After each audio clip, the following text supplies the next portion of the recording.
Le nouveau canal de Suez est un projet grandiose, un projet qui a pour objectif non seulement de faciliter le commerce international et l'échange, mais aussi de devenir une zone industrielle importante. Pour nous donner plus d'éclaircissements, nous avons le plaisir d'avoir en ligne M. Ahmed El-Lessi Nassef, qui est expert en économie. M. Ahmed El-Lessi Nassef, bonjour et bienvenue avec nous. Bonjour à vous, madame.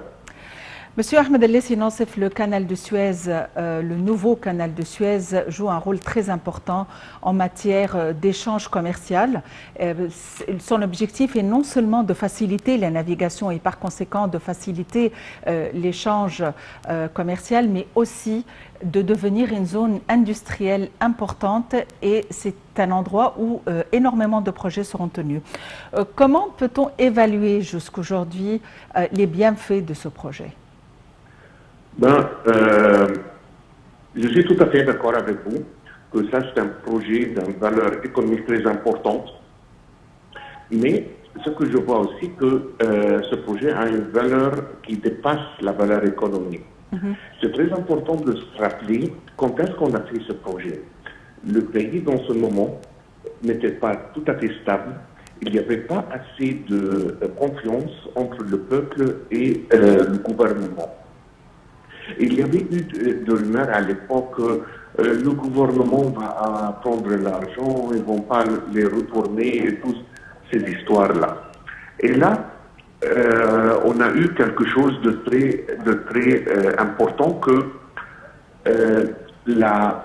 l'administration a réussi à reprendre confiance le pays ou l'administration de la part de la population égyptienne. Et ça, c'est quelque chose qui a préparé le terrain pour pas mal de projets qui sont venus un peu plus tard. Donc, à part le bénéfice économique de ce projet, je pense que le projet a joué un rôle très important pour tout ce qui était en train de venir juste après. Si on parle du climat d'investissement en Égypte, comment peut-on l'évaluer ? Aujourd'hui ou il y a 7 ans? Pour passer en revue les projets ayant été tenus, les amendements concernant les différentes lois et l'infrastructure, tous les efforts déployés de manière à ce que le climat de l'investissement en Égypte devienne propice à davantage d'investissements. Je peux le dire dans 2 mots. On a passé de l'impossible à ce qui est possible. C'est tout simplement avec le taux de change qu'on avait à l'époque, qui était un taux de change tout à fait fictif, qui n'avait rien à faire avec la réalité de l'économie égyptienne. On ne pourrait pas, et on n'était pas dans un état où on pourrait attirer n'importe quel genre d'investissement.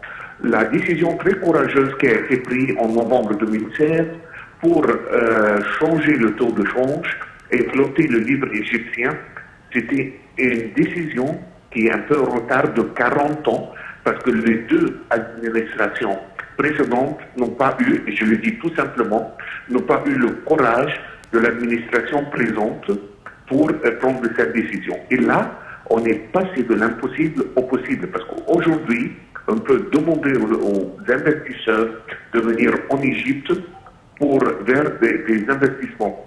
Mais quand on avait un cas où le taux de change était 300% fictif, aucun investisseur n'aurait jamais venu pour s'installer en Égypte. Et là, on a changé ça.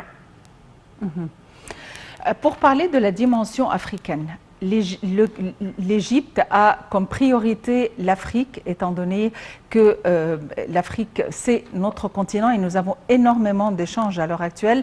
C'est au cœur des priorités de l'État. Comment peut-on parler de nos échanges avec l'Afrique à l'heure actuelle, que ce soit sur le plan investissement, sur le plan économique et sur le plan culturel surtout? Il y a 2 choses à noter.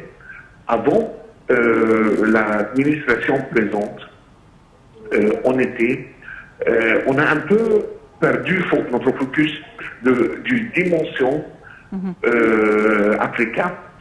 Et là, on a commencé à avoir 2 choses.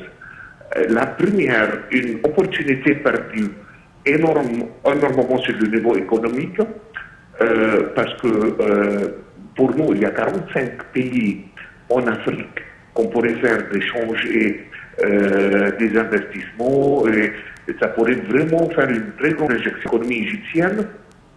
Et on a raté cette opportunité complètement. Et de l'autre côté, on avait un projet comme le barrage, par exemple, de Renaissance, qui est venu de l'Éthiopie, que normalement, si on était comment dire, en bon contact avec nos confrères en Éthiopie, un projet pareil n'aurait pas été possible de faire. Maintenant, l'administration présente, elle est en train de réassumer leurs responsabilités et prendre charge de notre dimension africaine, après que ça a été néglecté par l'administration précédente, et en train de prendre même la position de leadership du continent. On a vu des choses qu'on n'a jamais vues. Par exemple, la réunion que le président Sisi avait fait avec la Russie et les différents présidents du continent africain. Ça, c'était une première. On a vu l'Égypte en train de faire une médiation entre le Soudan et les pays européens pour les dettes du Soudan.